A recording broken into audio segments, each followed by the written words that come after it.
নিঃসন্দেহে নারীদের ছলনা অতি ভয়ানক। 4 বছর ধরে এক মেয়ের সঙ্গে প্রেমের সম্পর্ক ছিল সিরাজগঞ্জের তাড়াশ সদর ইউনিয়নের শ্রীকৃষ্ণপুর গ্রামের হাশেম আল ওসামা নামের এক যুবকের।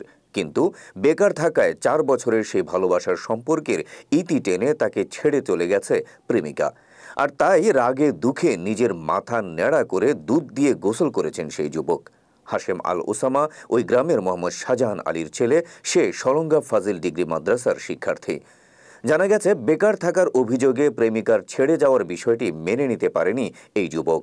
শখের নারী এখন অন্য পুরুষে আসক্ত। তাই বন্ধুদের পরামর্শে প্রেমের ব্যর্থতার শোক কাটাতে শতাধিক মানুষকে সাক্ষী রেখে মাথা নেড়া করেন হাশেম আল ওসামা।